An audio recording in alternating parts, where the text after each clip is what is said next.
Kita asal bangun waktu Pak Harto 30 tahun bangun banyak sekali, nggak ada pembukuannya. Sehingga banyak sekali Republik itu kehilangan cukup banyak aset-aset strategis. Salah satu contoh yang barangkali Anda semua lihat adalah Kompleks Senayan Gelora Bung Karno. Istana negara kita yang Bapak Presiden Jokowi berkantor, itu nggak ada title-nya. Nanti kalau tiba-tiba cucunya Dendels datang bilang ini punya saya, bisa. Waktu itu hampir semua kementerian lembaga punya barang-barang milik negara yang dikerjasamakan dengan swasta, menghasilkan penerimaan terus masuk duit pejabatnya, nggak masuk dalam laporan keuangan. Hilangkan banyak aset negara, Sri Mulyani sentil rezim Orde Baru. That is what is make us a lot of different. Makanya saya sekarang tuh selalu gelisah. Saya nggak peduli dan saya nggak kepingin lihat ada barang negara secuil apapun yang dia itu waste. Menteri Keuangan Sri Mulyani mengungkapkan salah satu fakta dalam upaya menyelamatkan keuangan negara, yakni melalui perbaikan pembukuan aset. Dalam hal ini, Sri menjelaskan jika negara Indonesia sebelumnya tidak memiliki neraca keuangan, sehingga barang berharga milik negara, termasuk aset dan properti penting lainnya, tidak pernah tercatat sebagai milik negara, di mana hal itu terjadi selama masa kepemimpinan Presiden kedua, Soeharto.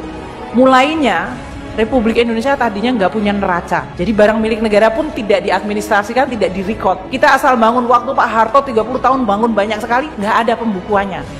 Selain itu, Sri juga mengungkapkan sebelum adanya neraca keuangan, telah banyak aset negara yang diperjualbelikan dengan mudah karena tidak tercatat kepemilikannya, sehingga menyebabkan banyak aset penting milik negara yang hilang begitu saja. Salah satu contohnya yaitu Kompleks Senayan Gelora Bung Karno. Itu banyak sekali barang milik negara. Belum lagi kalau dulu tanah-tanah. Kalau menterinya lagi seneng, oh saya kepengen jual tanah, saya jual tanah saja. Karena dulu nggak pernah ada pengadministrasian. Sehingga banyak sekali Republik itu kehilangan cukup banyak aset-aset strategis. Salah satu contoh yang barangkali Anda semua lihat adalah Kompleks Senayan Gelora Bung Karno. Menurutnya, komplek yang luasnya meliputi Manggala Wana Bakti TVRI, Hotel Hilton, Hotel Mulia, sampai Plaza Senayan merupakan komplek milik negara yang dibangun oleh Bung Karno. Namun, karena tidak dibukukan, sehingga komplek-komplek tersebut menjadi milik swasta dan hilang saat akan dimasukkan ke dalam pembukuan aset milik negara.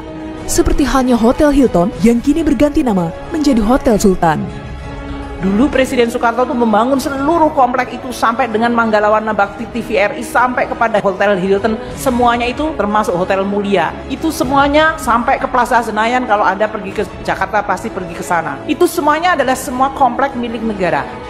Bahkan secara mengejutkan, Sri mengatakan jika Istana Negara, tempat berkantornya Presiden pun tidak memiliki title yang sewaktu-waktu dapat diambil oleh keturunan pemimpin yang berkuasa pada saat itu, yakni Herman Willem Dendels. Istana negara kita yang Bapak Presiden Jokowi berkantor, itu nggak ada title-nya. Nanti kalau tiba-tiba cucunya Dendels datang bilang ini punya saya, bisa. Seperti diketahui, Presiden kedua Republik Indonesia yakni Soeharto telah mendapat penghargaan dari MPR dengan sebutan Bapak Pembangunan. Tidak sedikit bangunan yang telah berdiri ketika dirinya berkuasa selama 32 tahun dan salah satunya Taman Mini Indonesia Indah. Taman Mini Indonesia Indah sendiri merupakan peninggalan dari mendiang Ibu Tien, istri dari Presiden Soeharto, yang saat ini pengelolaannya sedang menjadi incaran KPK karena pemasukannya untuk negara tidak optimal, di mana yang menjadi pengelolanya adalah yayasan swasta Harapan Kita yang diketuai oleh anak pertama dari Soeharto, Siti Hardianti Rukmana, yang biasa dikenal dengan Mbak Tutut. Selain Taman Mini Indonesia Indah dan Kompleks Senayan Gelora Bung Karno, setidaknya masih banyak lagi peninggalan aset negara dari zaman Bung Karno dan Soeharto yang belum masuk ke dalam pembukuan neraca keuangan negara. Semoga dengan kerja keras Menteri Keuangan bersama jajarannya dapat membenahi dan mengembalikan seluruh aset negara untuk generasi-generasi yang akan datang. Mari kita semua benahi aset negara untuk Anda semua, generasi yang akan datang, dan untuk Anda wariskan ke generasi yang akan datang lagi.